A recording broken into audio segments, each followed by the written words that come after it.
decision that had already been made, Skip. Since Harden's got there, he's been the point guard, considering that when he actually started playing, Kyrie was out.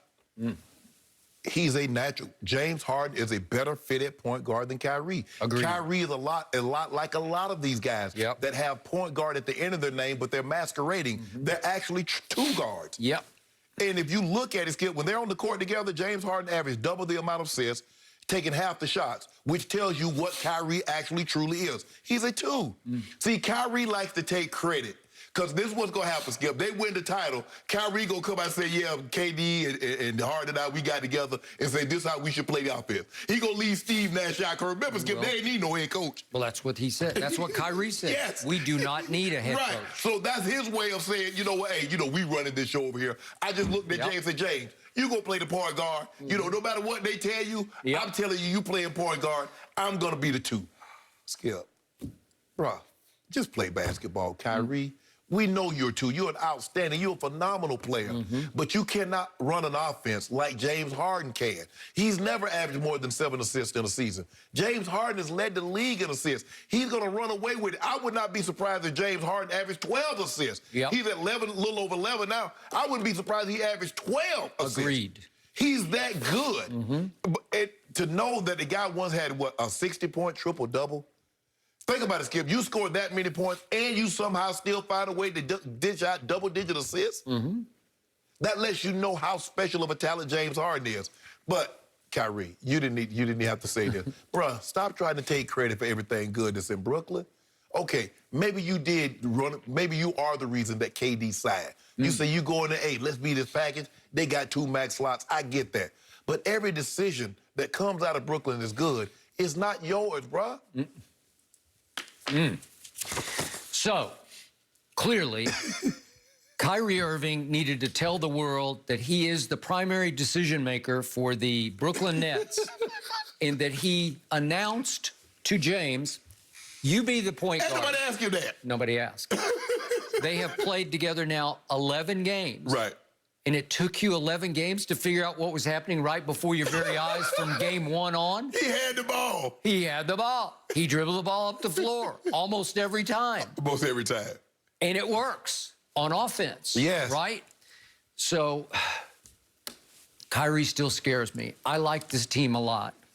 I like it on defense more than you do. I'll get to that in a second. But Kyrie still scares me because his whole ego and focus is just a little out of whack, and it could be the undoing of this team on both ends of the floor. Because the weak link on defense, to me, on a nightly basis, is often Kyrie Irving.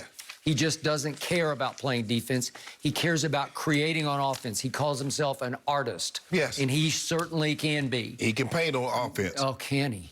Nobody has better handles. Nobody can create shots underneath like this young man can. I was going to call him a kid. He still acts like a kid on occasion. But the point is that he wants to run the show literally as an executive and a player. Like, I'm in charge of the whole franchise. You're the point guard. No, that Steve Nash already told him he's the point guard, and you went along with that. You could see it happening. You're not, you know, you get it. Okay, so the point is that if you look at usage rate so far, it is really working at the highest level because usage rate, this is how much you have the ball in your hand. What percentage of the offense is the ball in your hands? Well, if you look, Luka's #1, and Bradley Beal's #2, and Trae Young's #3. No surprise there. But guess who's tied all the way down at 19th in usage rate? James Harden and Kevin Durant. Okay, that'll work because that shows you that James isn't dribble. Because a lot of times he's going to lead the league in usage rate. And Kevin Durant was never going to be up there because KD don't need the ball to get. He don't need to have the ball. Just throw it to him and he'll shoot it from 30 and get you. And down at 28th in usage rate is Kyrie Irving, and that's good because he's a 2, like you said. He's camouflaged as a point. He calls himself a point till he finally conceded, you're the point guard. But he's a great 2 because he can run around, get his shots. And James is really good at trying to get them their spots. Get them the ball. And plus, James is bigger, Skip. He can just see over the defense. He can. He's 6'5". He doesn't look 6'5", but he's a full 6'5". And he just, Skip, he's just Look, James Harden is an elite scorer. There haven't been very many guys that can score the basketball, but there haven't been I don't know if there's ever been a guy that can score the basketball that can also run an offense like he can. I'm not sure there's ever been. I agree. That combination is at the highest level because he is capable of getting you 60 if you need him to. Like Nash said after the game the other night, his playmaking is what makes our team improve the most. Right. He talked about, we want him to be aggressive and score the ball and shoot the ball. But the special part of what he brings to our team is his playmaking. Yes. Well, it is. It is. That does allow us all to fit together. Well, if you didn't have that, you'd have trouble. That's what everybody thought. One basketball for three guys. No, he's the distributor of the basketball. And he's clearly okay with not taking his customary 22, 23 shots a game. He's like, I get everybody involved. I'm going to get mine. Because he's still, you can't stop that step back. You just hope he misses it. He still can slither his way to the basket. He can. And he go to the free throw line, he's going to make 85, 88% of those shots. So he still can get buckets if that's what he needs. Yep. But he says right now what this team needs from me is playmaking. Not so much shot making, but playmaking. Let Kyrie dance. Let KD. Let these other guys. Let me find Joe Harris wide open when they try to double KD or try to take Kyrie away. And Joe Harris is getting wide open, uncontested look. Or he's finding guys at the rim for easy dunks. Yep. So already James Harden is averaging 11.2 assists. And with the Nets, it's 11.6. So to your point, it's going up, up. But he's running away with the assist title because all the way down at 9.4 are Luka and Trey. Right. So 11.2 to 9.4. He's going to be 12, Skip. He's going to have numbers like, say, like Stockton and Magic Johnson, all those old school point guards that were true point guards, Skip. He's about to have numbers like that. And I didn't think we'll ever see numbers like that again in this NBA because guys are so conscious now, Skip. People don't give you credit. If you're not putting the ball in the bucket, because everybody talking about putting the ball in the bucket. And so you're not getting the credit. Stockton got credit for being a pure point guard. Magic got credit. Isaiah got credit for being pure point guard. In today's game, Skip, Isaiah once averaged, I think, like 13 assists a season.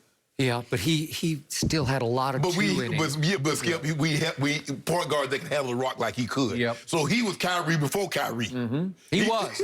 I'll buy that. Rod Strickland, all those guys that had to handle behind the back, all between the legs. And remember, Kyrie is undersized. He's only like 6'2". 6'2", yes. Okay. He just like Isaiah 6'1". But the kiss off the glass to be able to either hand, that's what Kyrie can do. Kyrie is a shot maker. Yep. From three, Skip, mid-range. As you mentioned, free throw. He's leading the league in free throw. I think it's like 94, 95%. He's special. Very special. But you're not Sean Marks. Nope. But he'd like to think he is. He's both Marks and Nash all in one. He wants to wear both those hats and tell James, you be the point guard. Skip, I looked dead in his eye. I said, you the point guard. It is. It's James, funny.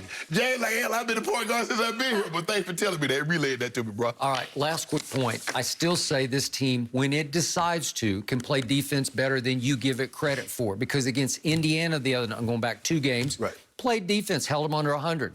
Against Golden State at Golden State, at least in the first half, they just clamped down and said, no, we'll do it for a half until we pull away. Skip, the thing with Golden State is predicated on Steph making shots. If he can get you 40, they're going to be in every game. Yep. But when he struggles, because I can't count on consistently Kelly Oubre. He might give me 40, but he might give me 6. He might. Andrew Wiggins has been a little better, a little more consistent. He'd give me somewhere between 15 and 20. Yep. Draymond is going to be Draymond. He'll give me 6, 12, and 8. You're right. It's all about Steph. It's all about Steph. Did you hear? No, you don't have the sound up. You know, just for your edification, I want to provide some sound from the ABC telecast on Saturday night from Jeff Van Gundy at the end of the first half. This is what he said.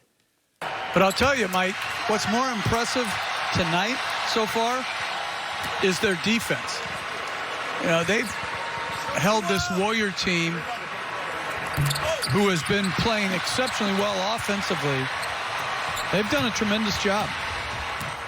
So even the great Jeff Van Gundy said, Brooklyn, the Nets have done a great job through the first half at Golden State. Exactly, but he said that's what's been impressive. So he knows, Skip, their offense is their defense because they stress you so much offensively. You know they getting to 120, 130.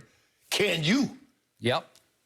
And And in the second half, they sort of took their foot off the gas, and they don't care. It was over. They have to care about it. But when they decide to, they can play, I'm not going to say great defense. They can play good enough defense to win the East. But the thing is, they're going to catch the Dickens dealing with Embiid.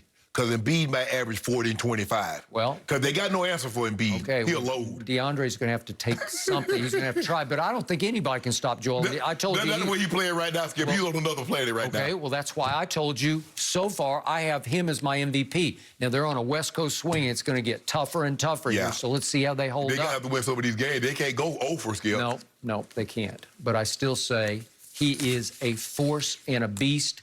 And he's playing better than I've ever seen him on both ends. Yeah, it seems like he's gotten in shape, Skip. He's taking it serious. His conditioning seems to be right. And that's the thing. No, Skip, nobody doubted his ability. I mean, you 7'2", can shoot the ball like he can shoot it from the three, from the mid-range. And from the free throw line. Nobody doubted his ability. They doubted the seriousness of him taking the game. Are you serious about this? Do you realize, that's what Shaq used to get on him about, bro, do you realize how special you can be? 7'2", 285? With skills like that?